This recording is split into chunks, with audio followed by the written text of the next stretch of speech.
according to a new report out this morning, poverty and food insecurity in Canada has risen almost 40% over the past 2 years. The 2025 Poverty Report Card from Food Banks Canada gives the country an F in unemployment and food insecurity, but overall gives the federal government a C for legislative progress and housing and social supports. That works out to an overall grade, of D. So joining us to talk more about this is Neil Hetherington, CEO of the Daily Bread Food Bank. Neil, always appreciate the time you take to talk about this. What struck me about the numbers in this report, and we just talked to the president of Food Banks Canada, is the fact that the numbers are up 40% in 2 years, because we spoke several times during the pandemic when the numbers were multiplying at a pretty alarming rate. These trends are not reversing. That's exactly right. And later this month, we'll be announcing the past year's results. And, the spoiler alert is they are atrocious.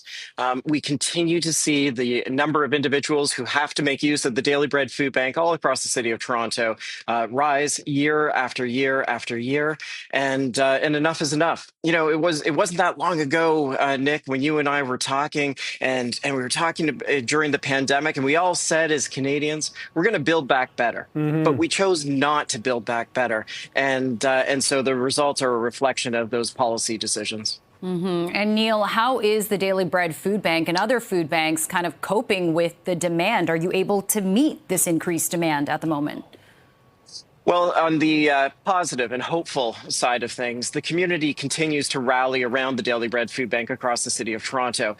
They continue to support this organization because they know that the money and the food that they contribute in our fall food drive will go directly to individuals who are food insecure. And sadly, now 1 in 4 Canadians are food insecure. And so they have rallied around our cause. And it's not just about getting the food behind me out to the community. It's about how we mobilize as an army of good and how we mobilize our voices to be able to advocate for the changes, like we saw this past Sunday when Anna Ballo was appointed as the CEO of Build Canada Homes. These are the types of initiatives that we want to see. They are going to take years to fully feel the effects here on the ground at the Daily Bread Food Bank, but we're hopeful that those legislative changes will make a difference.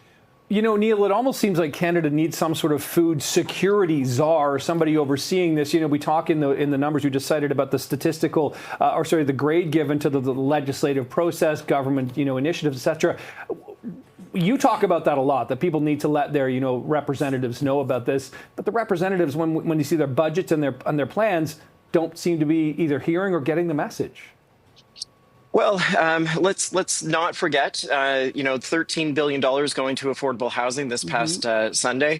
Let's not forget the fact that the Daily Bread Food Bank was one of the leaders in bringing about the Canada Disability Benefit, which will have a positive effect on some 1.5 million Canadians living with a disability. There are opportunities for us to knock on the doors of every elected official. It doesn't matter which level of government, and say, today is the day to build a better Canada. We deserve better than a D on our report card, and we can do it.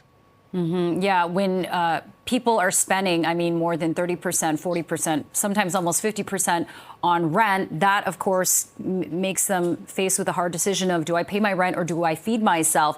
But there's also unemployment, youth unemployment skyrocketing right now. So it's quite cyclical, all these issues. They're interconnected. Where do you see most of the relief coming from? Is it from housing? Is it from jobs? Well, I think on a permanent side of things, you got to talk about the Carney's desire to infuse capital into our economy, capital projects, building Canada, and so housing, I think, is going to be your number one priority. And then you look at income supports. You look at things like the Canada Disability Benefit. Those are important aspects. The cost of housing is just so extraordinary for so many people. In our upcoming report called Who's Hungry, we'll be talking about the fact that 1 in 4 Torontonians who go to the Daily Bread Food Bank have absolutely no money after they have paid their rent and utilities. Nothing. They are completely dependent on friends, family, and charity, and that's not the way it ever used to be. And so let's just talk about the policy alternatives to get back to the Canada that reflects the values where every single Canadian and every single Torontonian can thrive in their community.